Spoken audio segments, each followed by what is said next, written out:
and Athena are both. I'm texting you right now. Keep talking.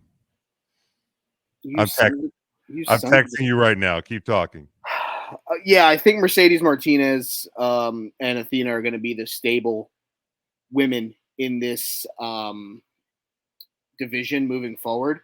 I truly think that even if she loses, I think Mercedes is going to be feuding with Athena for a very long future.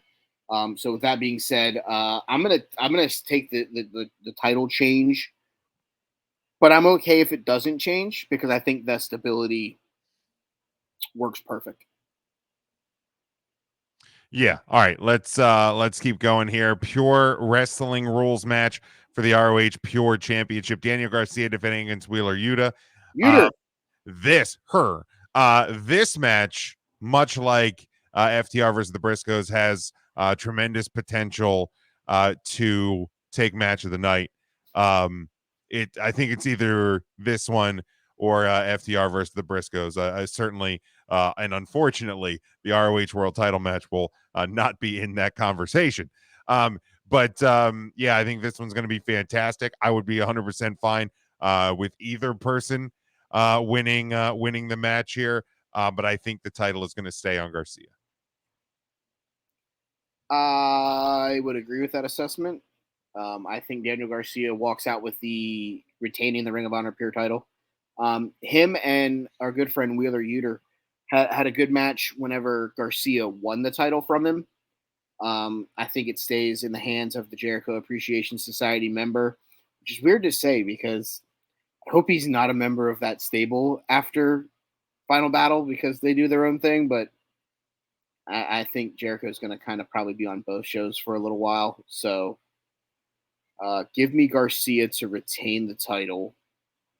But I think this match is as good as their match from the other night. So yeah, a lot of fun. All right. Like I said, this match should be fantastic. And then finally, Chris Jericho defending the ROH World Championship against Claudio Castagnoli. If Claudio loses, he will have to join the Jericho Appreciation Society. Stupid idiot. Shaking my head to that and your text message. Yeah, I'm a dumbass.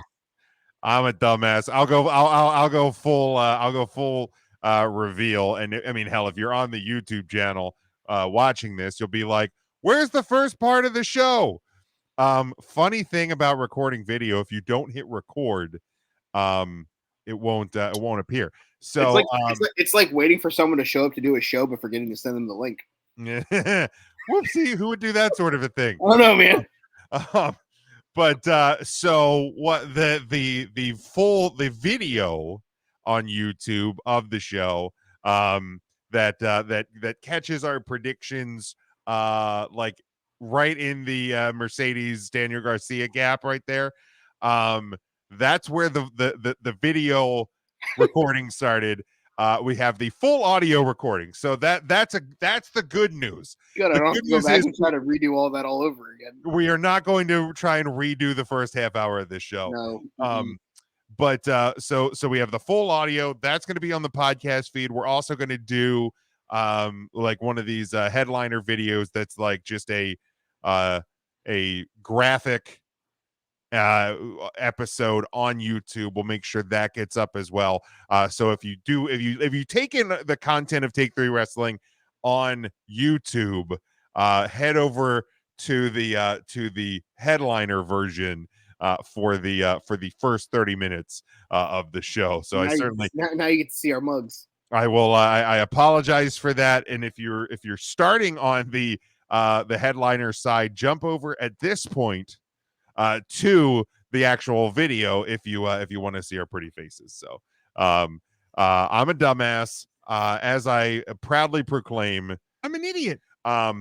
It is what it is, but like I said, the good news. My gingerbread icing his elbow. The good news is the audio recording started from the top. So Thank God. we do have all of that. Good, because I crumpled up that paper from James J. Dillon. I really don't want to have to go in the trash to find yeah, it. no, we're good. We are fine. Letterhead. Holy hell! I forgot. I pulled up the first NXT Takeover Brooklyn. I forgot the vaudevillains were a thing. I think Man. Simon Gotch forgot that they were a thing. Well, yeah, man, and they were taking on the Blake and the Murphy, Ooh. and Alexa Bliss is just always Sauce it. always Nice. one of the best. One of the best. I have been a Bliss fit since day one. That is for sure. But look, here let me preface what I am predicting as this is what I want to happen. Okay. I fully expect Tony Khan Presents Wrestling to be Tony Khan Presents Wrestling, and for Chris Jericho to walk out of a Final Battle still the Ring of Honor champion. I am not predicting that because I do not want that. I do not need that in my life. I need Claudio as world champion. Because here's the deal too that nobody wants to talk about. Like, Claudio left the company that basically told us for close to a decade that Claudio's not a world champion, right? Here's a chance to prove it wrong. Here's a chance to make Claudio a world champion. And you're not going to do it because Chris Jericho? That's a bold choice in my opinion. I also hate the fact that this is if Claudio loses, he has to join the Jericho it's so dumb. Society.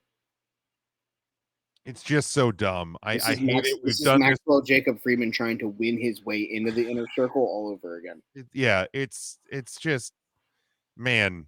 And look, I understand that in 2022, the wrestling business is a repeater of a repeater, and we're redoing stories. This AEW has been around for 3 years, and we've seen this story with Chris Jericho. It's not even if X loses to Y, they have to join X's faction. Mm-hmm. It's literally the same thing we have seen with Chris Jericho before. What the fuck? Like, what are we doing here? The only way that I'll be okay with Claudio losing and joining the Jericho Appreciation Society is if we get the Claudio Hager reunion in the tag team division. Yes. Like, if Claudio is the one that pulls Hager away from the Jericho Appreciation Society and turns Hager back into like the certified badass wrestler that he is, like, then I'm okay with it. But if that's not the end game here, like, I'm good on Chris Jericho being the Ring of Honor World Champion. I'm good on Claudio being in the Jericho Appreciation Society because they have a tag team there in Everrise or 2.0 or 3.65 or whatever the hell they call themselves now. the square root of pi is 6 something. I don't fucking know, dude. Like, I'm in the same boat that you are. I want Claudio to win. That's why I said, like, I think the stabling force and why I went with Joe, because I think Joe's a ratings getter. Yeah. That you can let Claudio be the world champion, and Joe will still get enough eyes on Ring of Honor because of his run in WWE. But Cesaro / Claudio had great runs in both original Ring of Honor and in WWE. Former Ring of Honor world champion. And I don't want that title reign to go for naught. And I really feel like without him winning it here, like, his world title win is just kind of lost in the shuffle. Yeah. So, like, maybe being the 2-time champion and being the guy that leads them into TV is something that I find more promising for the Claudio character, especially now that the Blackpool Combat Club is kind of just done. Yeah. Like, I don't it's dead, right? I mean, the video that they played basically was a video from Regal basically saying, you know, only play this video in dire situations. Like, if something happens to me, and sure as shit something happens, and they played the video. And I'll have to go check that out. I obviously with doing Huddle Up and Previn 3 Yeah. CT. I missed AEW. I only heard about it. I actually haven't seen the video, but it was almost like one of those like behind the glass glass window, and it was like break glass in case of emergency kind of thing. Yeah, one of those you see it in movies where, if you're seeing this video, that means I'm no longer with us, sort of a deal. Pretty much. And that's one of those things where I kind of like that. That's one good thing that I can admit that they did. Yeah. Letting Regal have that moment. So tip of the cap to Yeah, Tony and look, we bash Tony Khan a lot on this show. Sometimes too much, sometimes it fits the bill. But I said it on my Twitter, and I'll say it here again. Kudos to him for he admitted it during the presser this week. Regal asked for his release. He wants to go work with his kid who's in developmental in WWE. And Tony granted the release. Like, but I think I did see something in the clause though that he can't be on TV for a year. Yeah, which is fine. I like he's going to be a year. A year's a long ass time. Like I could have seen like 6 months, but like, yo, by the way, I mean, when it was a 3-year contract though, and he's you're basically it's half of the remaining time, because really, if Tony wanted to hardball it, he could have said he can't be on TV until the whole initial deal was done. So true. I mean, I'm just being the guy to be the guy that where it's like I would have much rather there been like a, we're nothing for the first 6 months, just because I want to see him come out and say that soothing sound again, where he gets to announce a certain match that we won't say. Well, and maybe 11 months from now they can work something out where if come Thanksgiving time, that's close enough to a year. And hell, I mean, Regal only 54 years old, so he'll be 55, and is in better shape than we're ever going to hope to be. So that is it for ROH Final Battle. I think, Mike, you're gonna give us the rundown. Give us the my overall excitement level though for this show in all general is like a 7. I'm actually pretty excited about it. The card looks solid. It does. Take out the world title match, and I think my excitement level goes up even more. Yeah, that one's a bummer. I can't do it. Like I can't do Chris Jericho being the Ring of Honor World Champion. I think Ring of Honor World Champions. I think of Joe. I think of Brian. I think of Homicide. I think even Jonathan Gresham. And it's just like, right, Jericho is none of them. Unfortunately, it's a clear indicator that this Ring of Honor isn't what Ring of Honor was. And maybe for Tony Khan presents Ring of Honor, that's a good thing. Because it's good to have Ring of Honor in the wrestling world, but it is a indicator that it is going to be presented differently. They gave new branding, and all of that. So maybe this is like that clear indicator that like this isn't the same Ring of Honor as before. I will say this. It's funny. I was listening to the latest episode of Oh You Didn't Know with Brian James, aka Road Dogg, and Cassio Kid today. And he makes the comment, he goes, Bret Hart, hell of a wrestler. He goes, Road Dogg, hell of an entertainer. He's like, if you gave us each 10 minutes, Bret would have to wrestle for those 10 minutes to entertain the people.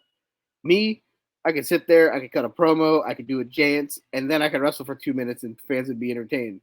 He's like, he literally is just like, the way I look at it is Bret Hart's like one of the greatest wrestlers of all time, but he's not like the greatest sports entertainer of all time because his promos weren't great. I feel like it's almost one of those things where it's like Tony Khan's looking at Ring of Honor and it's like, but Jericho can cut a promo.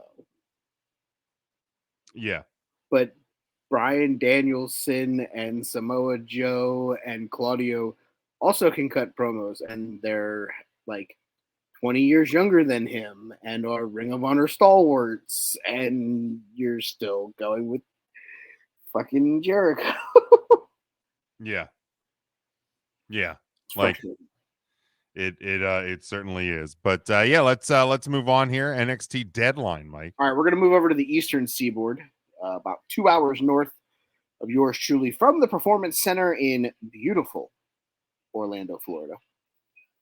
You can also see a mouse about a castle. You can also go ride for Guardians of the Galaxy that my wife said is one of her favorite rides. It'll happen Saturday night live, Performance Center right on the cock. Or if you're listening to us Right on the cock. overseas, it's still on the WWE Network because they still have those overseas. It's funny, earlier today, alleged host of the show, Ernest Christian, James J. Dillon wants to see you in his office. Well, I gotta find it. I have it Oh, here. okay, you have something for me? Okay. We'll wait. Allegedly. Thanks, Romy. Literally said, I hate the layout of Peacock, which me and Jim both looked at him like, you're an idiot. And, you sent him, and for those of you at home, we love to give Ernest a hard time. It's like America's favorite pastime. People like baseball. We love giving Ernest a hard time. It's what we do. Jim sent him the following: www.google.com. Literally, he goes, "You dicks." I had a nice long text message written out that was like, I didn't even say anything. Like, what the fuck? Joe. Oh, hey, that thing's on. So literally, during that message, I literally almost sent him like a VPN link so he could buy a VPN so he could get the WWE Network. Literally, I almost did it just to be a smartass. We're talking about how Ernest is a moron and can't work Peacock. Oh yeah, no, Ernest is not good at working the cock. I could have told you the guys that a while ago. I mean, look. From first dick experience. He's coming in hot already. Yeah, that's a thing that just happened. Yeah, look, I said it. The only thing I really hate about it is the seasons thing. Yeah, like that, obviously WrestleMania, it doesn't matter because season 1 is WrestleMania 1. Most of them are numbered. But when you're looking for, if you're looking for a WWE Judgment Day, the pay-per-view, not the faction, and what Judgment Day started in 99, and you're looking for the 2006 version or something, I mean, obviously you can just click through, but it's just, give me the years, man. Just give it. That's all I need. Just give me. I feel like the takeovers are more the ones that are harder to. Well, because the season. Because Takeover, there was 4 or 5 takeovers a year.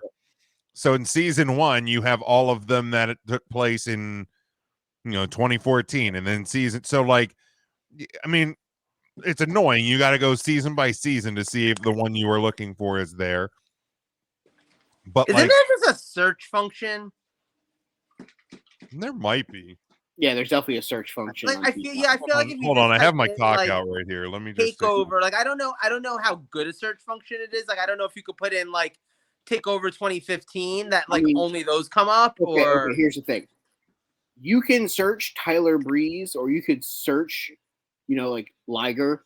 You could type in Liger, because obviously Ernest is never going to know how to spell Jushin. May not even know how to spell Thunder. Those are both fucking reaches for him. No, Thunder. There's a basketball team named Thunder, so he probably has that one. Okay, you're right. On the alleged and one basketball podcast that he's starting. Yeah. You could probably search Liger, and you'd probably get the Tyler Breeze versus Jushin Thunder Liger match. We should try it. Someone pull up Peacock. Jim's looking right now. But literally, he goes, I found the full match on Facebook. So you left the app that you were on to go to another app. And all you had to do is hit the search bar. Why did he actually watch the match? He said he did. I don't know. I wasn't holding his hand. I was working. You were working. Did he Did he say anything about the match? I think he said that it was good. Well, it's weird. If you search NXT Takeover Brooklyn, nothing comes up. But if you search NXT Takeover, Uh-huh. Like it brings up like all the different takeover options, including like Takeover Brooklyn and stuff. But like if you put in like clips, like it doesn't even bring up like all of the ones from Brooklyn. So like I typed in NXT Takeover Brooklyn and it brought up Ciampa versus Gargano at Brooklyn 4, Ciampa versus Gargano. It brings up 2 versions of that one. It brings up Oscar versus Bayley at Takeover Brooklyn 2 and Oscar versus Ember. So like it's weird. For argument's sake, put in Tyler Breeze and see, or just put in Liger, because Tyler Breeze you might get. Oh yeah, that's true. SmackDown. Yeah, put in Liger. Yeah, put in Liger. So I put in Liger because you might get some WCW stuff too from. So I put in Liger. It brings up Mysterio versus Liger at WCW Starrcade 96. That's a great match for the record. Jushin Thunder Liger gets goosebumps. Don't we all? Then a bunch of like Portugal soccer clips. And then some Tiger Woods stuff. So the search function is basically fucking useless on this thing. So I didn't know that Tiger and Liger were cousins, but I guess they are. Yeah, it's the newest tag team coming to a golf course near you. Tiger Liger. Tiger Liger. Tiger Liger. Fucking white girls since 1994. All right, let's get to Deadline or Dateline or fucking whatever the hell they're calling this show. Why does this have the worst name ever for a takeover? No, it is not Great Balls. It's not a takeover, Joe. That's why. It's not a takeover. No, they don't take over things anymore. No, it's just NXT. It's just NXT Great Balls of Fire. I suppose NXT has already, in fact, taken over. NXT Fastlane. Right. I mean, because like, there's a valid argument there, right? Because all the guys that were all the big parts of Takeover are now the big parts of the main show, including Triple H running the whole thing. So, in fact, NXT has successfully taken over. Yeah. NXT Capital Punishment. I like it. All right, let's start with NXT Greed. NXT. I mean, if we're gonna go worst, we might as well go worst. NXT Mayhem. New Blood Rising. Oh my god. Yeesh. All right, let's start. Turd. For the tag team division, we'll start. It is a non-title portion of the tag team division. It is Indus Sher of Sangha and Veer. By the way, he came hard. Taking on. Wait, I don't have this match. It's on Cage Match. That's why. They add one? I think Cage Match says there are 7 matches for the show. Or 6 matches. 6 matches for the show. I'm sorry. 6 matches. It is Indus Singh, Sher, whatever the fuck they are. Yeah. Sangha and Veer taking on Scott Snap and the rest of Creed, Julius and Brutus. I'm gonna take Veer because Veer came hard, but not Sanka. How many trash bag? Yeah. I'm gonna go with the same reason. I don't want to mess with a guy who likes to come. So hard. Yeah, it just seems like a. There's so much cum. I remember when my mom used to drink Sanka every morning, so I'm gonna go with that team for sure. Sanka, you want to kiss my lucky egg? But for real, the Creed brothers are probably one of the few like big acts in NXT right now that I think are actually viable to eventually move up to the main roster, especially if you like throw them into Alpha Academy. I think that. I don't want to steal your thunder, but I literally told Jim this on last week's 3CT when we did the bucket of it was Tuesday's episode. Trading guys to keep or trade NXT or from WWE to AEW or vice versa. Okay. And our good friend Otis came up. Old Oats. And boy.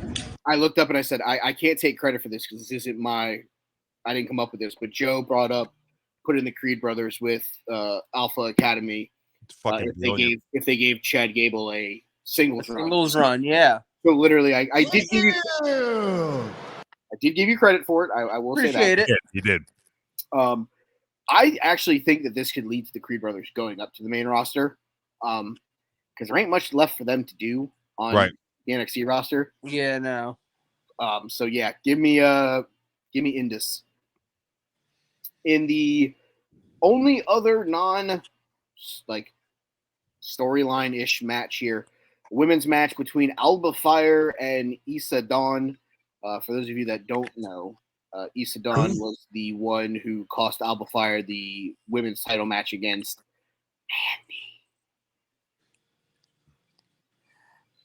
Mandy. I'm gonna take Alba Fire here. Sure. The best part about this match is I'm going to find out who the hell both of these women are, because I think you know who Alba Fire is. She also went by the name of Kaylee Ray. Yeah, okay, that adds up. Which is a better name. Much better name. That was like her real name. Like they can't trademark that. Yeah, They can't sell the 3 Alba Fire T-shirts that they're gonna sell. I'll go Alba Fire here because I know who she is. Okay, well, I'm gonna say if they manage to get Alicia Keys to play her out to the ring, then definitely Alba Fire. She comes out, Alicia Keys is out there like, this girl's Alba Fire. Like, if that happens, then she definitely wins. Otherwise, I'm going to take the wrestler who is my favorite to be named by Jar Jar Binks, Issa Rae, or whatever the hell her name was. Those are my picks right there. I thought you were taking the star from Twilight. All right. NXT Tag Team title match. This is going to be an interesting one. It is the tag team of Joe's favorite 2 wrestlers on the NXT roster, Kit Wilson, Elton Prince, Pretty Deadly, taking on Kofi Kingston, Xavier Woods, the New Day. So, like, I haven't watched any NXT really that much recently, but whenever I'm just going through social media and I see clips from NXT and I see Pretty Deadly in it, I kind of keep scrolling. I'm just not sold on those guys. I'm sorry. A lot of current NXT feels like Chikara from like circa 2008, but not in the storylines are great sort of way. More just in these guys look like they all need cheeseburgers and better gimmicks way. The problem is they're missing one predominant role from that Chikara roster. They got Drew Gulak. No, they're missing Dragon. Oh yeah, fair. You had a Dragon, y'all be fucked. So obviously, I think Pretty Deadly is gonna win just because I can't imagine New Day sticking around in NXT. Although New Day ain't got shit going on the main roster, so I don't know that I'd be against a little Tuesday night run for Kofi and Xavier. Do something different with them. Like, why not? But I think Pretty Deadly is going to win. Here's what I said. I'm sorry, I jumped ahead of you. No, go ahead. No. I froze. I was reading a message anyways. You're fine. Go ahead. Unless it's a dirty finish, I don't see any way the New Day can lose here. Like, I understand. It'll definitely be cheap. You know what I mean? Like, I understand the idea of putting somebody else over, but what's New Day really doing? I'm with you. Like, what are they really doing on the main roster right now? So why not put a little New Day shine on the Tuesday show? Go down there, let them be champions for a couple months, and then have another team challenge them that has and find a cheap way to beat them and get the titles off of them, and you have somebody who gets put over even more by beating the New Day. I mean, truthfully, if the Creed brothers aren't moving up to the main roster yet, and I'm still in favor of let's do all the move ups post WrestleMania. Like I still like that old style. If you're going that direction, if you have New Day win the titles here and then have the Creed brothers beat them for it, like on Tuesday night on NXT or in a couple of weeks or something, and then you go back into a Pretty Deadly and Creed brothers feud, I mean, I'm not against any of that either. But yeah, I think it'd be fun to see Kofi and Xavier just chilling on NXT for a minute. I'm going to say that I think that this is WWE noticing things. And Joe, you think you hit the nail on the head here. You go on social media, you see something from Pretty Deadly, and what do? You scroll to the next video. Yeah, I'm good. I think it's time to reset the tag team division. Oh, yeah. Who's a safe team that has nothing going on that can help reset your tag team division? It's Kofi and X. I mean, there's probably actually a lot of answers to that question, but certainly New Day is one of them. But when you have nothing going on with them on the main roster, they've had their match with the Usos. Oh, They're not doing anything. Like, no, but the safest of anyone that is available to reset the thing. I guess my point was more that there almost is there's almost are too many teams that you could actually say that about, because the unfortunate thing is, unlike with the singles where Roman's got the 2 belts and he's had them forever, but at least the US title can be the main singles belt on Raw and the IC title could be the main one on SmackDown. All you've got is the one set of tag titles. And as long as the Usos are having their like mini god run with those tag belts, the rest of tag team wrestling on the WWE main roster, pretty much pointless. Other than when you're building up 1 or 2 challengers to fight against the Usos, the rest of them are doing nothing. Honestly, it's part of the reason why New Day has been so irrelevant for so long now. Yeah, because the Brawling Brutes have been the team that's been fighting the Usos for exactly. I'm good with Kofi and X winning the titles, even if it's a small run till the first of the year. Then you bring them back up and let them back in the Rumble and stuff like that. Because my thing here is, I don't think Pretty Deadly is what WWE and NXT was hoping for. No. In the tag team division, I think they're a good comedic role. They remind me of the $1.25 Scam and Store version of Tyler Breeze and Fandango. Mm-hmm. Yeah. Because Breeze and Fandango were athletic as fuck, and they were actually funnier. There's a team I'd love to see in NXT right now. That's why I think the New Day makes sense here, because they're the stable force to start the reset. Even if it's a short run and then you lose them to somebody like Jensen and Briggs or the Creed brothers, or even into Sheer with Veer and Shenga, whatever. Trick Williams and Carmelo Hayes, if you don't move them up, could have a tag title run with the way that the 2 of them have been built. All options that make sense, that could take the titles off the New Day and would be vaulted to another stratosphere with a win against Kofi and X. Right. But then what do you do with Pretty Deadly at that point? You just kind of cut bait and... I'm not going to say you cut bait, but I think you have to go about them completely different. Okay. I literally think that the White Chicks bad comedy role that they've had, like, you've got to reset them. Yeah. They're just, it's too forced to me. Yes. And there are certain things, like whenever you're trying to force something out, that you're just like, okay, I can buy into it. But with the amount of good tag teams that WWE has in the NXT division right now, and even teams like you said that aren't being used, right? I just think that you could have reset. I mean, fuck, you could have sent the Street Profits down and had Montez and Nicola win the titles again. I mean, I would love to see Kofi and X do it, because that would give them all the tag titles in WWE. Yeah, that would be exciting. It would give them the tag team Grand Slam, which I think would be awesome. So that's why I kind of also thinking, even if it's a short run till the first of the year, just as a reset. Next up, the NXT Women's Title #1 contender Iron Survivor Challenge match. Holy shit, could that be any longer of a title?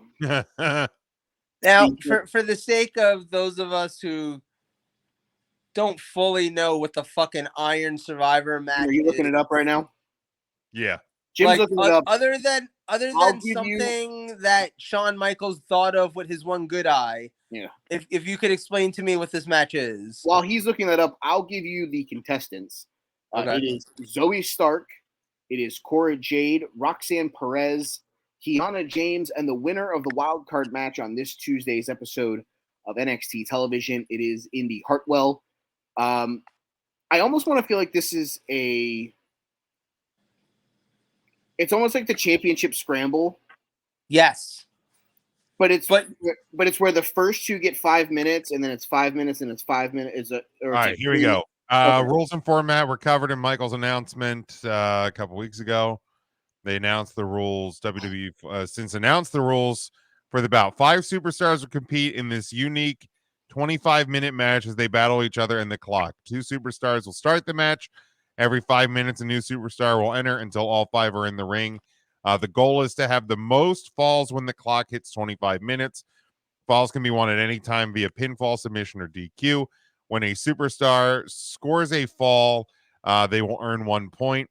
However, when a superstar loses a fall, the superstar must pay the penalty. They are forced out of the ring and into a penalty box for 90 seconds.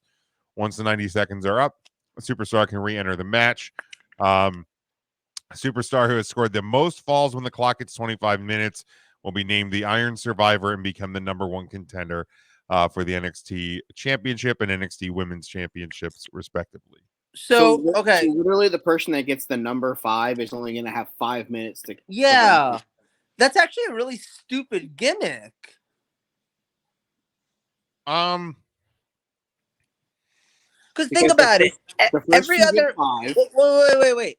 Because every other match you have in wrestling where the gimmick is that people come out, in intervals, it always is that the match can't end until the last person has made it to the ring. Like it's an advantage to be the last guy in the Royal Rumble because you can win. They've had matches to determine who gets the advantages, right? Like, do we know who's? But what is an advantage in this match? No, I think literally it's going to be random. The only matches that they had on Tuesday night were the 2 wild card matches. Qualifiers. But also, but there is no such thing as an advantage in this match because either you're fighting for 25 minutes and that's not really an advantage, or you're fighting for 10, or you're fighting, You're fighting for 10. Jim did the math. The first 2 is the first first 2 at 5 minutes, the third, 10 minutes, the fourth, and 15 minutes, the fifth. So that's the 5, and then you have 10 minutes. You have match, 10 minutes to score as many falls. You have 10 minutes to score falls. Which theoretically speaking, like if you're in there the first longest, 2 people have 25 minutes, right? But I guess, but the first 2 people, by the time the last person gets more in there, tired, should be depleted of energy, and they should be easy pickings for the person that comes in to score a couple of easy falls to get right into the scoring. It is the way that they're trying to falls. Theoretically speaking, falls should come easier as the match goes on. So the early competitors, the first 2, maybe the first person in, the third person in. That's what they said about the Iron Man match with Brett and Shawn, and that shit didn't end until 5 minutes after it was already over. Well, yeah, but this is only 25 minutes, so at least we have that. And no Bret Hart. Well, you stop that. We're not doing this. But I'm not even the one that did it. I know, that's the worst part. Yeah, so like early falls in the match in like the first 10 minutes, I think are probably going to be less. So like there shouldn't be a big wave of catching up to do for the 10-minute entrant, the 15-minute entrant. See, I think in the men's match, I think you're correct. I think the women's match, especially with Zoe and Cora being the heels that they are, I could see it being something like Cora Jade versus Indy Hartwell to start. And then Roxanne Perez comes out. If Cora Jade gets like an early lead where she's up like 2 or 3 falls, like I need to see her running around breaking up pinfalls, trying to like. That could be a fun story. That's why I think the women's match I think is more in play for that than the men's match, just because of the names that are in the men's match, which we'll get to because I have so many fucking questions about that one. Mike, what's your favorite Bret Hart match and why was it against Goldberg? Wow. I wasn't even going to go there. And you're the one going there. Man. Hey, fuck you, buddy. Shots fired. Jeez. Do I need to pull the James J. Dillon letterhead out of the trash Fuck, can? man, I don't even get it that bad on 3 count. Jesus. Damn. I did not see that shot coming from Joe. I was actually It's okay. Neither did Bret. It's coming from Goldberg. Neither did Sean because he couldn't figure out which eye to look at. Oh my god. All right, back to the topic at hand here. This fucking match. Literally, I'm gonna say Roxanne Perez gets the win. That's my formal prediction because I think she's the one that takes the title off of Mandy Rose after the first of the year. So give me old as Intermark would say, Roxanne. God, what a menace. Give me Cora Jade because she's my favorite that's in the match. I'm gonna take Indy Hartwell because I didn't know Jim was taking Mrs. Braun Beaker. God bless him. It's the one thing that he's good at. I mean, he's good at literally being a Steiner. He doesn't do Steiner math quite as good as his uncle. Well, he's got to get a few more concussions. All right, makes sense. Joe, you took Indy? Yeah.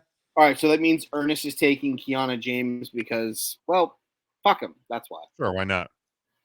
And Zoe Starks will stay the wild card because she's Tony Stark's daughter. Yeah. NXT title, number 1 contender, Iron Survivor Challenge match because I wanted to say the title again just so you all can understand how stupid of a fucking name this is. It is J.D. McDonough, or as Mark calls him, J.G. Wentworth. It's still one of the greatest fucking TikToks of all time. Oh, boy. So great. The Schisms, Joe Gacy, Carmelo Anthony. Oh, sorry, Carmelo Hayes. Grayson Waller, and the winner of the wild card match, which was Axiom. Can we talk about how 4 of the 5 of these guys are heels? Well, that makes sense though, because Braun's a face, so it makes it more unpredictable. But I would have thought you would have been able to put somebody else in here that makes I'm good on Joe Gacy being in this match. He has so much other stuff. Against Iliad Dragunov and JG Wentworth. With my money now, like a JG Wentworth. By the time he's done mopping the ring with him, Braun Strowman breaker. Fucking JG Wentworth. What an asshole. Fucking intern Mark bringing his Kim Lemon photo to Thunder Mifflin and all. Yeah, I didn't even think about that. This is a lot of fucking I get it. Braun Breaker's a face, and you don't want to. Who's the one face in the match? Axiom. Hayes is. Oh yeah, Hayes is a heel. I mean, Hayes is kind of like a tweener. It's kind of a tweener, yeah. But McDonough, Gacy, and Waller are all stone full blown these. Right. Hayes is kind of doing his own thing. Some people root for him, some people boo him, and Axiom's the only full-fledged face here. I will say the one thing they got right is that we don't have to sit through another fucking Jeep Wagoneer match. Thank fucking Jesus. Holy hell. Oh my God. But I just feel like there could have you could have put another face in here to at least. I'm not gonna say balance it out because you have 3 faces in the women's match and 2 heels. Or I don't know what Kiana James is. I've never seen her wrestle, so I can't say for sure if it's 3 or 2. Instead of Jeep Wagoneer or whatever the guy's name was. Jeep Wagoneer. I love it. So literally, Axiom, they're doing so much with, and they are pushing him. I think he's gonna end up having to start the match and be the face that oh yeah, is the underdog throughout all of this. Yeah, absolutely. He's also probably other than Carmelo Hayes, the best wrestler in there, in ring wise. I think JD McDonough is vastly underrated in the ring. And Grayson Oh, Waller's he kind of is. fucking crazy, isn't he? Yeah, parkour. Like that. Like that'll dude will do just about anything. Yeah, I think that this is one of those where the problem might be is they don't have enough main event faces on this roster. I don't think they have enough of anything on this roster, personally. No, that's why So, it's hard to do two. Like, no, I mean, it's men's and women's, but this match is the glaring show. Yeah.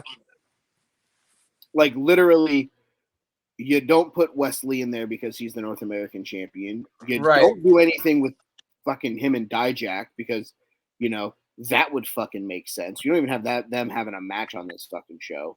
right. Dijak would have also been good for this match. I think they don't want to push him into the world title picture too fast. I think they want him and Wesley let it slow burn. Because I do inevitably think he ends up in the world title picture at some point. I think you would have been better off taking Joe Gacy out and putting some face in the match. I think you could have found someone to put in there. It doesn't have to be a superstar. What about fucking Reggie? What's his name in there? Sphincter. So Schism? Yes, that one. No. He's a Scrypts. If you're not spreading your butt cheeks, I don't want to look. He's Scrypts or shits or whatever the drizzling shits. Scrypts or shits. The drizzling shits. What do you want from me, dude? It's not good. Their fucking shit is bad. I'm trying to find another face on this roster. Hold on. It's not. I mean, they're just not there, man. They're not. Yeah, that whole roster is just not it right now to me. Cameron Grimes. Oh, that's right. He's still a thing. I would have rather if Cameron Grimes been in that match. Was Tony Gabagool in the wild card match and lost? Tony Mama Luke. Maybe, dude. I couldn't tell you the last. You know what? When nope. I don't even think I watched the last NXT pay-per-view. No, I'm pretty sure. I'm pretty sure. No, because Frankie Fazili over there is like part of the whole North American title scene. But I think he was in the wild card match that Axiom won. Probably. I think it was Jeep Wagoneer, him, and Axiom. You know what I'm gonna do before I watch not Takeover on Saturday? Smoke? Well, yeah, but like I'm gonna watch this past week's NXT. Not really, but I'm gonna pretend that I'm gonna do it. Lies. Yeah. We could have put Aura Mensa in there. You could have put Odyssey Jones in there. You could have put Quincy Elliott in there. You know what I mean? Right, but who do you think's gonna win? Oh, I'm gonna take hold on, I gotta get back to the card. JG Wentworth. I mean, he's had his world title match. I'm picking Grayson Waller here. Oh. I feel like if now you're gonna figure out, can Grayson be a dude, like a real dude in the company? The dude abides. Right. Can he be the dude? No, he can't be the dude. There's only one dude. That's true, and he does abide. But yeah, I think you're gonna find out. They're gonna give Waller a chance to shine and decide if he can do it or not. You know what? Just because I think he's the next NXT champion, I'm gonna take the power forward from the University of Syracuse. Give me Carmelo Hayes. Yeah, I was thinking Carmelo also. I don't know if I think he's the next champion, but I'd love to see him fight for it. I think that's where they're going. I mean, have they done a Braun and Carmelo match yet? So no, like that low key then feels like what's been building up since but I could also 2.0 relaunched. But I could also see what Jim's saying with Grayson Waller because Braun was on the really bad fake version of Miz TV, the Grayson Waller show, a couple weeks ago, and I could see it. They have chemistry.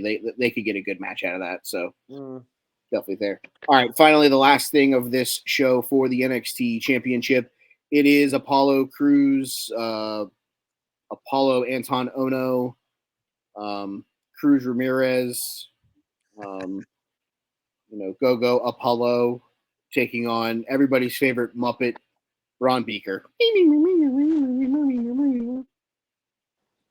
Joseph? No way I think Braun's losing here, especially not to Ua. Yeah. Can he go back to the UA Nation? I'd be with it. It's I think it's still Breaker retaining. He's gonna lose it sooner than later. But it's not gonna be this week. No. It's gotta be on a more major show too. Like I could see it. Okay. I am still of the opinion that this man is debuting on the Raw after WrestleMania. so he loses it Mania weekend if they do something? No, I don't think that they do that to him because number one, that would telegraph it too much that he's debuting. And number two, is it really that exciting that you're watching someone who just lost like the biggest match of their career debut after that? So I can more see him maybe losing it at like Vengeance Day in February and then getting like one last big win in a match at the whatever event NXT runs on Worlds Mania Collide. weekend. What is it? I think it's Worlds Collide again. Oh, okay. The only reason why I'm going to say I think he loses it before that is because I think he's going to be in the Royal Rumble match. I don't think he stays on the main roster, but I think he's going to be one of the few NXT members that's going to be in the match. But he could be NXT champion in that match. Yeah. But do we forget that Charlotte Flair went after an NXT title when she won the Royal Rumble? Like, if we're going to make title belts mean something and we're going to let people cash in on United States championships, you can't have someone who's the top champion of a certain brand be the champion going into the Royal Rumble to me. I feel like you have if you're gonna put him in the match, like he shouldn't have the title. I don't think it matters. Maybe I'm just being nitpicky, and that's fine. I'm just saying we let Charlotte cash in the Royal Rumble win to win the NXT championship. We let a guy cash in on the United States champion. Like, I don't necessarily know that I love the fact that your champion of your developmental brand joins the Royal Rumble. If he wins, is he going to be like, well, I'm not defending this at Worlds Collide? Well, what would I mean, I don't know how that would necessarily impact what happens at the Rumble though. What I'm The saying Rumble only guarantees him a match at Mania. Well, what I'm saying is Charlotte wins the Rumble. She chooses to fight for the NXT title, meaning that the NXT Women's Championship match is on one of the nights of WrestleMania. Braun Breaker as the NXT champion, winning the match. But he could always go in and just be like, I want to unify the NXT title now with the main title. So, or like title whatever versus the case title, is. like winner takes all. Yeah, I'm not saying I like that. I'm just saying though, like you can make it I'm work. I'm one of those guys that if we're gonna do it one way for the women's division, like Rhea Ripley, I don't think Rhea Ripley was she the champion at Royal Rumble that year? Was she in the Royal Rumble that year? I would have to look. Probably was. I'm just, if we're gonna do it one way, like just that was 2020, right? Pandemic. Yeah, because then it ended up being the pandemic. Pandemic Mania. So let's see here. Let me entrance. Rhea. That match was good. That Royal Rumble match was good. No, I'm talking about the Rhea and Charlotte. Oh yeah, that was good too. No, I'm not gonna lie. Rhea was not in the Rumble that year. Oh shit! Was she the NXT champion at that time? I'm gonna find out here in a second. Well, if so, your boy ain't fucking retarded. NXT Women's Championship. Sorry that we derailed this portion of the show. I'm being an idiot. Rhea won it in December of 2019. So yeah, she would have been champion at the time. But I like Devoid. For me, there's not an explicit rule that the NXT But that champion was- can't. But that was also when the NXT brand was supposed to be viewed as the third brand, not a developmental brand. Like Right. now. Like I get it. If it happens now, Yeah, like, so I'm it is not, different now. that's what I'm saying. That's what I'm saying. If it happens, like I'm not going to sit here and be like, no, stupidest idea ever. I'm just one of those guys. If you're going to do it one way for one, I'd prefer that you stay with a bow on it. But I get it. It's fucking wrestling. I'm being nitpicky. I know. It is what it is. Damn it, Michael. We're trying to have a society here. But hey, at least I'm honest. At least I show up. Give me everybody's favorite Muppet. Yeah. The next premium live event for NXT after this is Vengeance Day in February. Yeah. Actually moving outside of the Performance Center, by the way. It'll be up in North Carolina. Yep. I did see that. That is exciting. That's interesting that they're doing like standalone premium live event. Actually, I think that's the smartest way to do it. Spectrum Center in Charlotte. Here's my only thing with that, though. They have already announced that the NXT Stand and Deliver show is the Saturday show before night one of WrestleMania from the Crypto.com arena. Here's my only thing, though. I don't know that I actually think that this current NXT roster is going to necessarily be able to put on the best show in front of a big audience like that. I mean, we truthfully didn't know that the NXT roster that they had built when the first takeover took place was going to be able to either. Because let's not forget the main event of that match was that show was Bo Dallas versus Neville.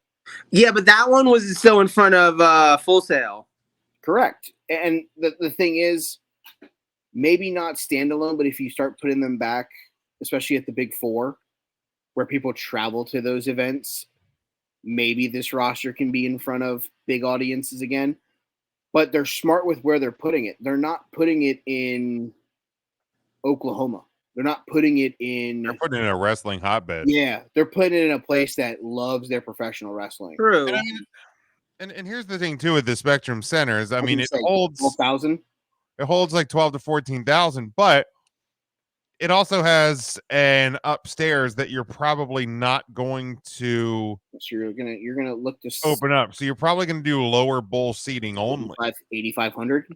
Yeah, you're going to be under 10. You're going to be under 10,000 probably for it, and you know you're gonna sell 8,000 for that for a WWE show. Especially if you tell them like, oh, before the show starts, we'll have. Especially if the New Day are your tag team champions. Which it makes even more sense for that to happen. I didn't even think about that when we predicted this show. I was going to say, because even if you tell them you have off-air dark matches that include main roster guys. Well, I was going to say, honestly, if at that point you're just trying to sell tickets to an event and make a big deal out of it and get people to watch and stuff, have the New Day win the NXT tag titles. Have the fucking Usos come around and be like, hey, them some nice belts you got there. We wouldn't mind having all three of these. Oh, yeah. You can do a New Day Usos match. Even better. Send Sammy and Sikoa. Yep. You send Toyota Sequoia and Even better. Even better. You're right. And I think that the two of them as a tag team going for the NXT tag titles so they can be, tag team Usos like the Usos. I think that would be a fucking hilarious. I love that. I love that so much. I think that makes a ton of sense. Let's speak that into existence. We just basically booked the best thing that they could do at Vengeance Day. Toyota Sequoia and Sami Zayn. I can't wait to tell the guys about that on great. Saturday. I think it's awesome. That's an epic thing. All right, so that is Hard Time or Dateline or whatever the fuck it's called with some stupid ass match concept. Hey Sean, I love you, buddy. Smaller name, less confusing. Figure it out. Figure it out. That's all I got. Ernest's topic, right? Are we gonna talk about Ernest's topic, or are we gonna put that? Nah, dude, we're already an hour and a half. Let's hit Joe's topic. Yeah, honestly, too. Who the hell offers up a topic and then doesn't show up to the show? The guy who created the show. Actually, I created the show, but whatever. I heard the story. I mean, Right. The gimmick was my idea. no, the two of us were sitting here talking about it, and we pinged it off of each other, and then it rolled, and we found a third body, and it happened to be Ernest because we didn't know Jim yet. Yeah, That's true. No, but remember we had started we started with Ernest. We just started a regular ass podcast, and then I was the one that was like, "Wouldn't it be more interesting if we did something slightly different?" Correct, absolutely. That's what I'm saying. Yeah. Me and you started the name. 3 itself was my idea. We started the Name Subject to Change podcast, and then it morphed from that into Take 3. Correct. Joseph, your topic. Hold on. Okay, so I sometimes just have ideas. And the idea that I came up with yesterday for my topic, I was, I work in a restaurant. I'm a manager at Bonefish Grill here. Experience the possibilities. Yeah. And I was thinking about WWE New York, which, as a New Yorker, I'd been to many times when it existed. And I was thinking, what if you had to start a restaurant and it was based on a wrestling stable? What would your restaurant be? What would it be called? What would be the main, like its signature main course dish and its signature appetizer and its signature cocktail? Like what would your restaurant be? And we went ahead and in our group chat and we each picked kind of a different stable. So there's no, repeating or anything. And I'm really curious what you guys have. So please, whichever one of you guys wants to start first, introduce us to your stable and your restaurant. Should we do this more entertaining? Should we go thing by thing and all of us? That's what I was gonna say. Let's go around. Yeah. Let's do name of the restaurant. Everybody does theirs, and then what style? We can do name and style together. Yep. Cocktail, appetizer, cocktail, main dish. Correct. Yes. Let's go around the room. I think that'd be more fun. I'm down with that. Fucking just hit my foot, son of a bitch. Who wants to go first? All right, I'll go first. So I had DX. Mike, you had. I have the Undisputed Era. And Joe has. I took the Bloodline. I was. For those of you at home, Ernest was supposed to have the NWO. I had left the Undisputed Era in case he wanted them, and originally taken the Four Horsemen with the distinction that if Ernest decided to not take the Undisputed Era, that I would take them. Ernest took the NWO, so I went to my original take, which was the Undisputed Era. My restaurant name,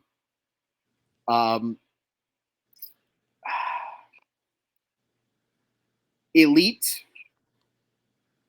Cuisine Unlimited. Okay.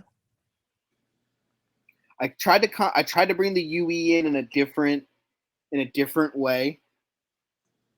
I went with the E first, and I hit the United at the end. Thought it was a little different.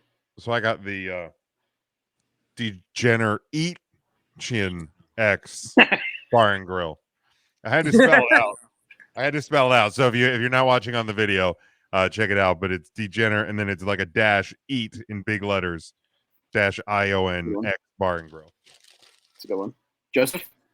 Okay, so mine, for the record, it's obviously in the stylings of an American Samoa hybrid food restaurant. We're just gonna go ahead. We're gonna go right to the top. We're calling our place Romans. Okay. Romans Samoan American Bar and Grill. I like that. With an E at the end of grill. It's grilly. Grilly. Yeah, I mean mine is I forgot to say, but it's like sports bar, American fare. Yeah. Oh, and for the record, our staff, all of our hosts look like Paul Heyman. We have little old Jewish white men who show you to your table. And all of our servers are skinny Samoan boys with long hair. So and all the bussers are Sami Zayn. Yes, we exclusively hire skinny white Canadian boys. Ginger white Canadians. All right. Cool. Yes, love it. First round is the cocktail, I believe. Sure, let's go with that. All right, my signature cocktail is the Adam Cole, Old Bay, Bloody Mary. Oh my god. That's good. That's so good. Like, oh man, that's so good. All right, so mine, we're doing the cocktail, is the Up All Night Martini. The classic, they'll be up all night. So it's a coffee martini with Kahlua and Irish cream, and then on the rim of the glass you have sugar and crushed up espresso beans. Ooh. Oh my god. Right? I would drink the hell out of that. I love a good espresso martini, but it's only because I really, really wish I was just drinking a frappuccino. All right, so mine actually, believe this or not, is also a take on a Bloody Mary. Oh. Mine is we simply call it the Bloodline. It is a Bloody Mary with 2 little sliders on either side. And this will go into my main dish, but our main dish is a burger called the Juicy Usi. So you have 2 little versions of that on each side, 2 little juicy. You got 2 little Usis. Yeah, you got 2 little Usis, and it comes Usis with in development. It comes with 1 solid ice cube to represent Solo Sikoa because he's just solid, just right there. And we top it off with a little Canadian dry ginger ale, just right on the top, just to represent Sami Zayn right there. Just a little, spritz. I fucking love that. We And should I go feel like there's an olive the for Paul cranberry Heyman. ginger ale because it's the red hair. Yeah. Yes. That's good. All right, appetizers. Man, this one is this one was a combination. It's the KOR Kung Pao cauliflower. You said Kung. Yes, cauliflower bites. Oh man. Oh, I like that. I love that already. Cauliflower bites, obviously, with a little Kung Pao sauce on the top. Obviously. Over with a nice dipping sauce. Ooh. Love it. Oh, sorry. Sauce it. Thank you. I was like, wait, no, I know what he wants here. Yeah, yep, you do it. KOR Kung Pao cauliflower. Let's go. Eat. Fucking love that. All right, so my signature appetizer is the Are You Ready sampler. It's triple hot wings, so of course that would be triple H-OT wings. With Suck It To Me sriracha sauce. Then you have the D extra large pigs in a blanket. The extra large. The Heartbreak hash brown bites, and the X Packles, which are fried pickle chips. And they are the whole. It is served on a souvenir tank. God. Yeah, this is legit. Oh my god. When are we opening up a restaurant, boys? Seriously, oh like we could revive like fucking WWF New York right now. 100% we can. With these dishes. So my signature appetizer, they're the Sikoa Samoan spring rolls. Ooh. They have a nice little mix of some sort of Samoan food. Must have some kind of food in their culture. So we'll just kind of pack that into a little spring roll, give you a little dipping sauce, I like it. I like it. Finally, my main course, my Chef's Kiss master meal. The final 2 members of the Undisputed Era have not been mentioned yet. That is one Robert W. Fish, obviously, and Roderick Strong. So I really failed to realize how easily Fish could fit into this. Dude, so it's so good. So my main course is chicken. No. God. Yeah. It's like, damn it, I failed here. So I thought about naming this the obviously the signature move of Bobby Fish and Kyle O'Reilly, which was chasing the dragon. Mm-hmm. So I'm going to go with that as the name. Obviously, this is going to come over a nice penne pasta with your choice of sauce, whether you would like marinara or Alfredo, or Salsa. even a nice buttery garlic sauce. Because the main course is going to be a nice stone crab, because of Roderick Strong's stone crab that he does, the crab. He used to call it the stone. Yeah. And a nice salmon, because, obviously Bobby Fish. So it's a nice seafood dish of stone crab and salmon over a nice pasta with your choice of sauce. I like that. It sounds pretty good. I'm gonna have the ninth wonder of the world burger. Mm. So you have a 1 pound Wagyu beef burger topped with thick cut peppered bacon, extra sharp Vermont cheddar, with a smoky horseradish sauce. It will be served with Frenchy fries and New Age coleslaw. Question. Yes. This is better than the Wagyu that Cousin Brian got from Arby's, correct? Much better than that Wagyu. That, okay. Just verifying for those at home. Okay. Yes. Sure. Yeah, more wag, less you. Okay. All right. Understand. So I already alluded to this. It is the Juicy Usi. It is a burger. Obviously, it has cheese inside of it. And just all of the flavors, all of the amazingness. It is actually brought to you to your table by a really large, really attractive Samoan man. He is your tribal chef. So he comes out and he presents you this amazing dish and then asks you to acknowledge him as you are chewing and your eyes are tearing from the amazingness of the flavors. And I think there's some sort of pineapple involved, because I think like Hawaii is basically the same thing as Samoa. Sure. Close enough. Let's go with that. I mean, if you've watched Young Rock, you know that the Hawaii is a big part of their life. So. Yes. Oh my God, I love Young Rock. It's so good, by the way. So it really is.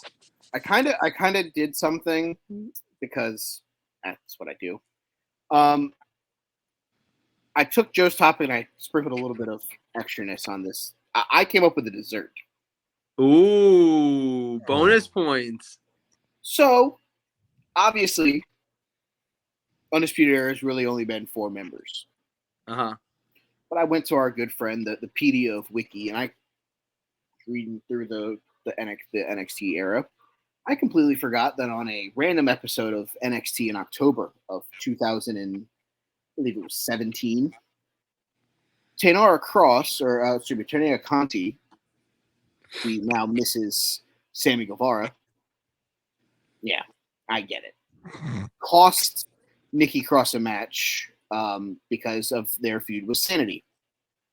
Oh. I thought to myself, I said, she's not really a member, but we'll go with it. And it is the Taynara split. I swear to God, I thought you were going to say the Tay Conti cream pie. No, God, no. I'm not. No, I'm an upscale restaurant, sir. Oh, No, good. we're Thank you. not doing this. So I went with the Taynara split, which is obviously Tell me more, my tribal chief.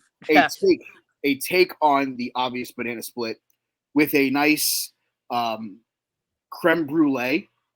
Ooh. Going to the Latin heritage of Tay, sprinkle with a nice little.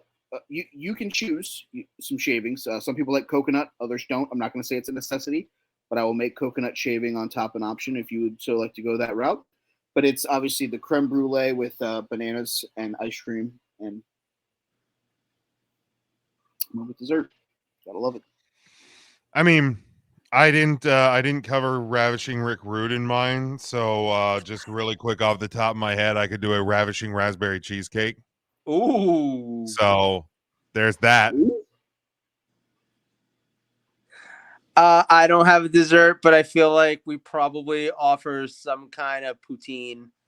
No, dude, there's gotta be like a Jewish dessert for Paul Heyman in Oh that. God. Because you've used Sammy in everything. There's gotta be it's right.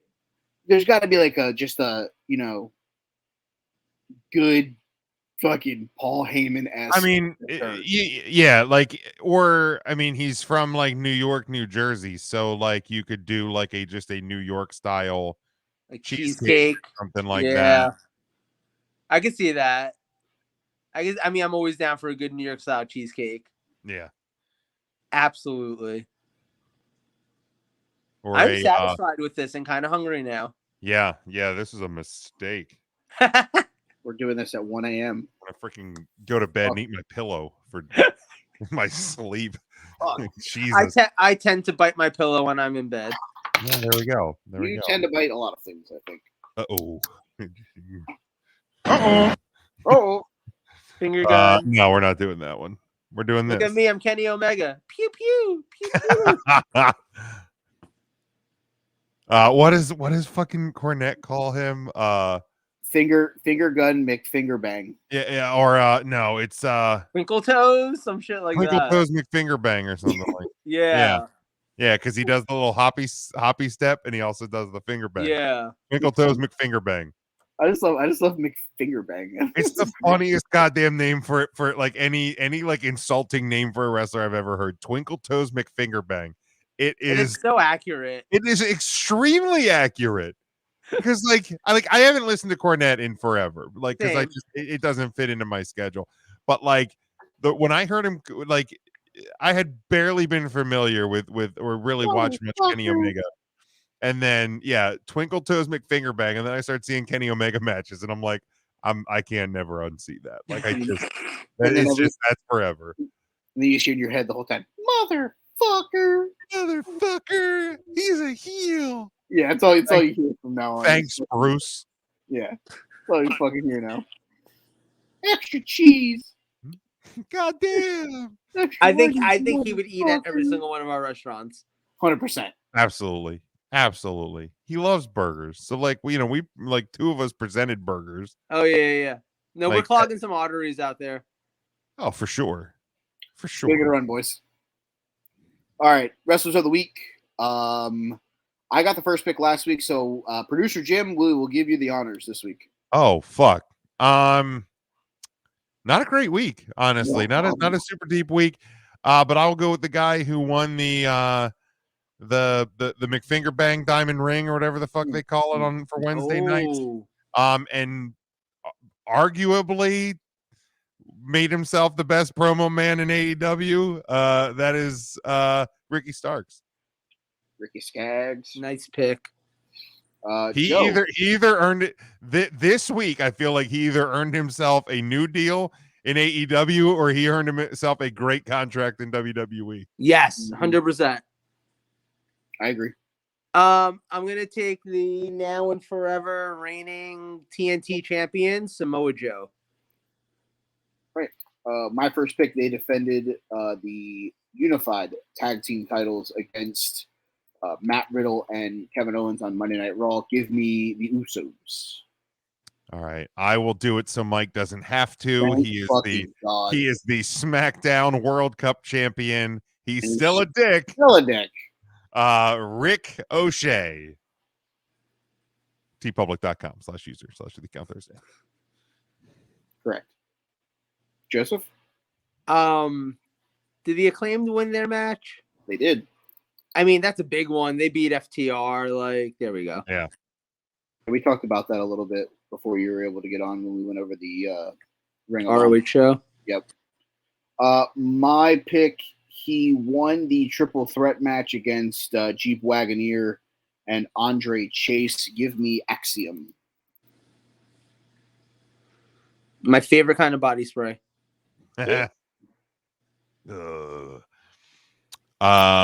Jim.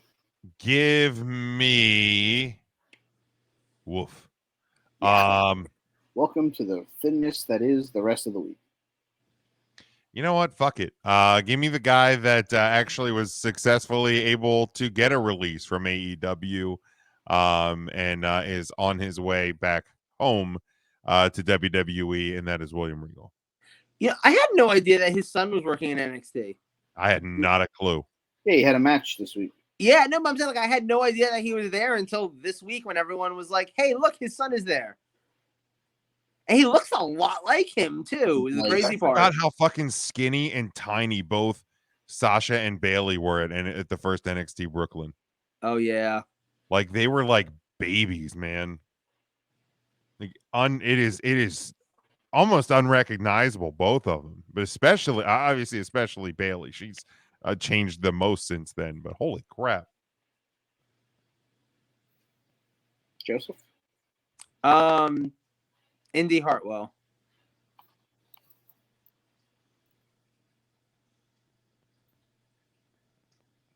She won her match this week, right? That was the thing. Yeah, she won her way into the the way too long title match name. Way too long number one contender match.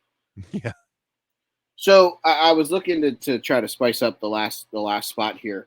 Obviously, I watched a little bit of the show while you guys were recording the Tuesday show because I wasn't able to watch it live because of work.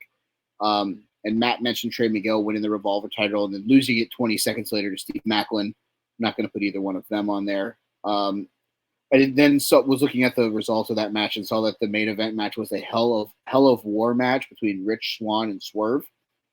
It was like a 3 Stages of Hell, which was a singles match and no DQ. And then it says a Hearst. So I can only believe that like you had to put the person in a Hearst. But I don't know anything about that, so I don't know. God damn, there ain't much to fucking pick from.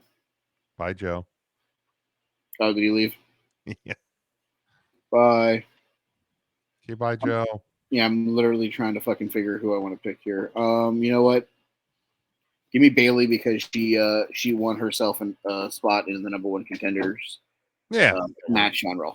Just because there ain't fucking much else. This was a rough week. Not gonna have a hard time finding wrestlers for next week, I don't believe. No, I think next week we might have like 15 that we could put on this list. Yeah, it's gonna be tough. I'm gonna have to start. Isn't Winters coming Wednesday? Is it this Wednesday or next week? I think it might be next week. If it's this week, you have to put that on top of Ring of Honor and fucking NXT. That might be rough. No, that's fucking this week, dude. It's the 14th. Fucking hell. This is going to be a rough week because you're going to have the number one contender for the women's match. You're going to have all the Ring of Honor, all the fucking NXT. Winter is coming. Like MJF versus Starks. Fuck. Holy shit. This is going to be a rough one. Oof. Yeah, this is going to be a rough one for sure, man. Holy hell. So since Joe left already, and Ernest will eventually listen to this in post-production, maybe, I don't know. I'm gonna get the the year-end awards to you guys probably Sunday when I can sit down and actually type up everything, so that you guys can send me the nominees so I can tally up the voting. Love it. I think did we decide that we were doing? Everybody's just gonna nominate 3 in their order, and then we're just gonna award points. And yes, okay. So we'll just do like 5 points for first, 3 points for second, 1 point for third. Yeah, I think that's the best way to do it. Whoever ends up with the most points wins the award, and then we'll just balance it out from there. You guys are hearing a little bit of the magic behind the scenes where Mike gets to do a lot of math. It's how the sausage is made. So that's the show. You can follow Ernest if you want on Twitter at EJChristian7. Like, subscribe, thumbs up to all of his stuff. Earnestly Speaking podcast. If you're following us already on YouTube, which is his YouTube, thanks for coming in. Eventually, we're going to get a new TeePublic store up, hopefully tomorrow when I have a little bit of downtime. Joe's got nothing to plug because he's not here, and nor do you want to know what that is. I should make a shirt. I should make a graphic that just says "copyright safe shirt," just in the most like basic Arial font. You really should. Joe just texted us that his phone died. That's why he abruptly. Well, that would explain it. Yeah, at least we made it to the end of the. He got through the restaurant portion and through Wrestlers of the Week. That's all that matters. That's yeah. All right, Jim. Hit him with all your info, and then we'll kick some rocks. Yeah, so I this is my portion where I feel like I'm the student of the game, Kyle Nash. But 3CT at 3 Count Thursday, Facebook, Twitter, Instagram, TikTok, 3countthursday.com is the best place to find us. It's got our YouTube link, our merchandise link, podcast links, all of that. We go live on Thursday nights, but that show hits the podcast feed. We have a Tuesday podcast that hits early Tuesday morning. So we have 2 shows a week come out on that side. Thursday's mostly wrestling. Tuesday's kind of a mixed bag of everything. So we got stuff to cover each and every person. Huddle Up Podcast. So we have our Tuesday live show. Again, that also hits the podcast feed. That airs Facebook, Twitter, and YouTube. So at Huddle Up Podcast on Facebook, Twitter, and YouTube, and TikTok. Hit the link tree. It'll get your merchandise links, podcast links, all of that. But we have the Tuesday live show.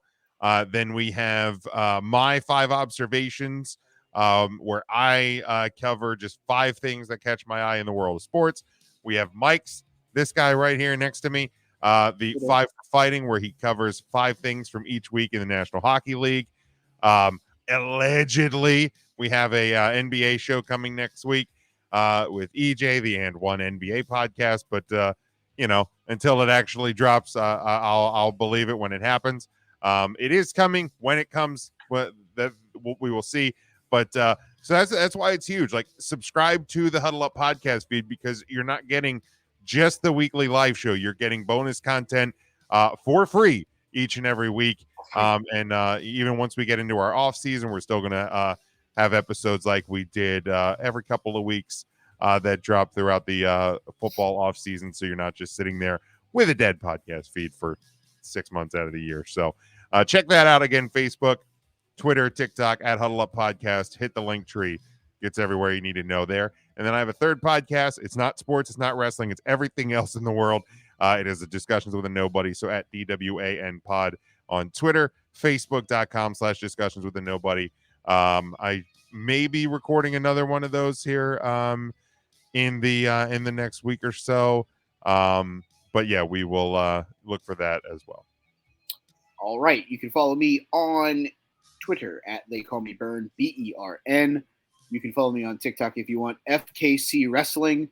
You can follow the show on Twitter at Take3 Wrestling. If there's any more hard-hitting bulletins from the desk of James J. Dillon, I will let you all know as soon as they come across my fax machine, because that's how James still likes to do things. Doesn't believe in emails, definitely doesn't believe in text messages. It's got to be by fax. So if I get any more letterheads from James J. Dillon, I will share it with you all immediately on the Take3 Wrestling Twitter. You can also find out more news on the host championship that has been held up due to Ernest not attending any portion of tonight's show. A tournament will probably be determined at a later date with some out-of-pocket other members of podcasts maybe being involved. We'll see how that goes. But otherwise, guys, it's always fun doing this thing. It's always fun doing it with Joe, Jim, and when he's here. I wrap this up by telling you, when you're Take3 Wrestling, you're Take3 Wrestling for life. The following announcement has been paid for by the New World Order.